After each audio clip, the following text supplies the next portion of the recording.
We're back. We're back. No guest, no Jimmy, although a lot of people are calling for the return of Jimmy Vlahakis. Yeah? Yeah. I've gotten a lot of positive feedback on Jimmy's hard-hitting analysis. People are watching this? People are watching this.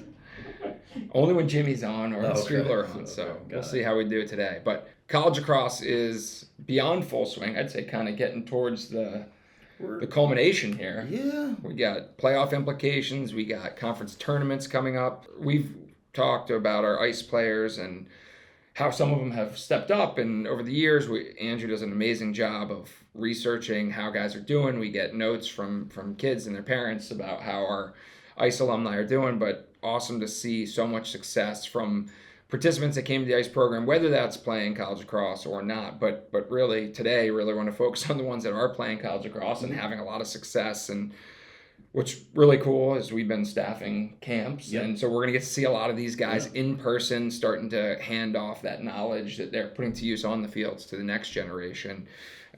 So anyone that you want to shout out early on?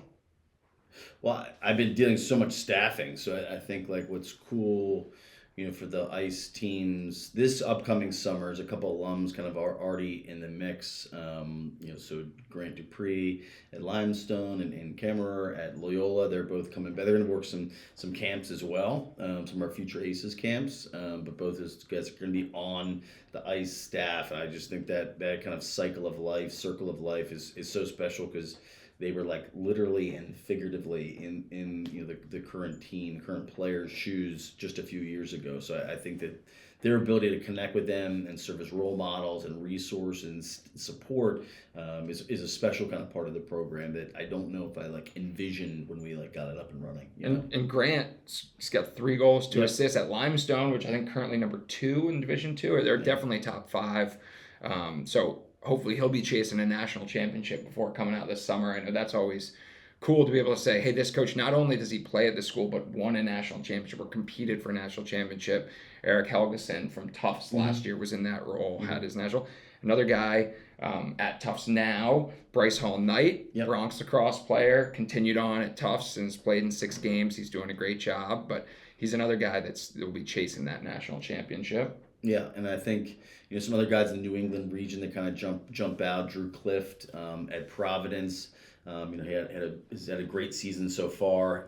Solid game recently against Duke. I mean, they're going up against top competition, pretty much on a weekly basis. He's going to be at future races in New England, and then Bodie Kanata at Fairfield, which at one point they were undefeated, and they've had a lot of momentum, but they still have an incredible successful season.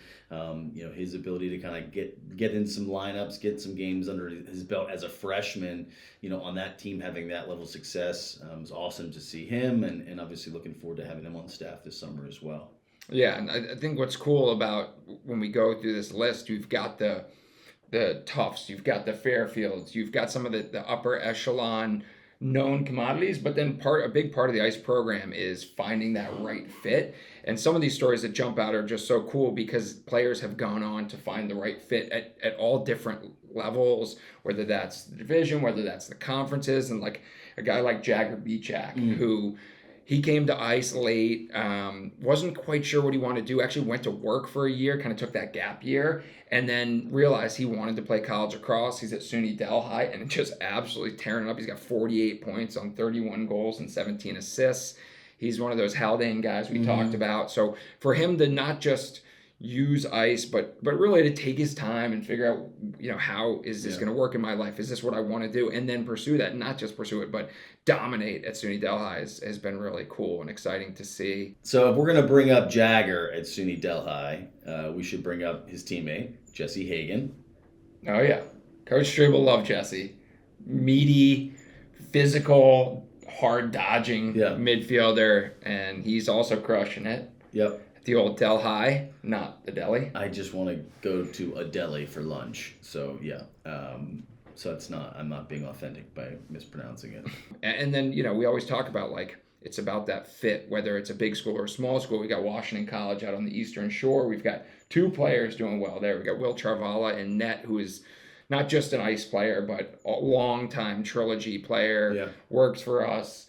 He's playing goalie for them. And then we've got Ben Dickinson, a New England guy Yep.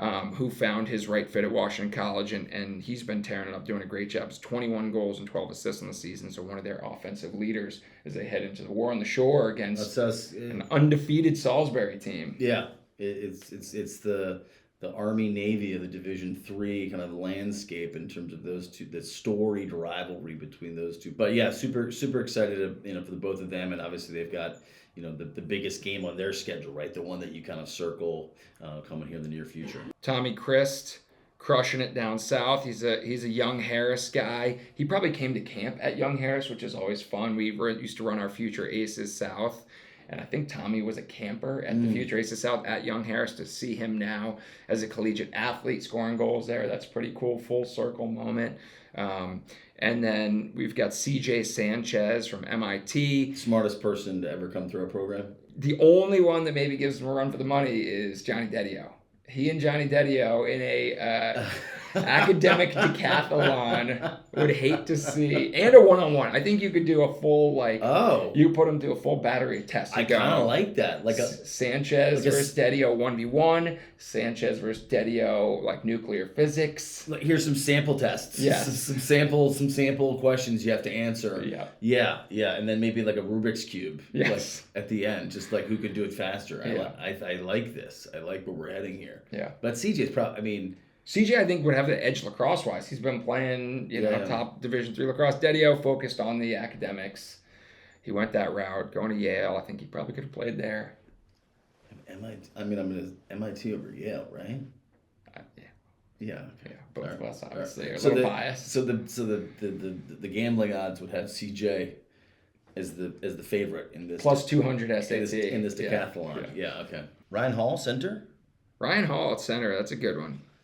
I remember Ryan Hall like when he was on my team. He was tall, lanky, good outside shooter. I feel like he was for some reason Towson in his mind, I think Towson was where he wanted to be. He ended up at center, so got the same yellow and black colors, but he's a colonel instead of a tiger, and he's doing great. And playing under Grant Zimmerman, who's Yep. doing a tremendous job. The relationship with the Zimmerman family runs deep and strong, at least for me on a personal level. Grant's dad, Ed, was my Pee Wee football coach. Let me audible at age 8. True. So shout out to Ed Zimmerman. Love you. Only you would be calling audibles at the age of 8. What was your audible called? Do you remember? We had a little pop pass. We had stud running backs. Donnell Stewart. We had a little fake 24 dive, fake 36 slant, pop pass. Tight end went to a little post pattern. Wow. And Donnell was 8 years old. No, this was a little 8th grade. We wove that in a little bit later.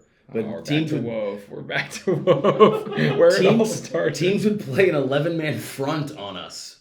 One of my core memories of football is we saw at first play of the game, 11-man front, audible to a pop pass. Easy, over the top to Grant's older brother, Lance, who was the tight end, touchdown. They got out of that 11-man front pretty quickly. Yeah, that'll drop you back. Yeah, that got him out. Take the top off the defense, I believe, Randy Moss used to say. Yeah. So, shout out to the Grant Zimmerman doing a great job as center. Ryan Hall, 10 goals, 6 assists on the season. Another guy that is there is Jack Forrester. Yep. Lookout Mountain, Tennessee, McCallie guy. His brother, Walker Forrester, also, I believe, headed to center, right? Headed to center next year. So nice pipeline. Yeah, Grant Zimmerman's taking the Ice Boys and doing good things down there with the Colonels. First Ice alum that's a college coach that I know of. Keegan? I know this because I saw him on the sideline last year recruiting Keegan Maxwell, University of Alabama, Huntsville. Who's got an Ice player on that team, I believe, right? Yeah. Lucas. Yeah, Lucas Prinky, defender on that team. Yeah. So I want to give a shout out to him as he starts his college coaching career. I'm super excited about. I'm sure he's back on staff at some event we're running this summer. I have to kind of double check, but shout out to Keegan as being in my. I would have to go through the database, but I think the first Ice alum to become a college coach, which was pretty cool. And then we'll transition away from NCAA for a quick MCLA look. Finn McHugh, one of our all-time favorites, California kid, going to Cal. So another wicked smart boy out there, and he's doing great on the MCLA front. All right, Mitchell, we're down the home stretch, NLL. We got a couple teams in, We got one team out. One team out. One team out. Two teams. Vegas and Toronto. We got like 2 teams Vegas in. and Toronto are done. 2 teams in. 5 in. 5 in. Five whatever. in. 3 spots remain. Yeah. Only 2 eliminated. Yeah. Big weekend. Huge weekend. Huge middle class.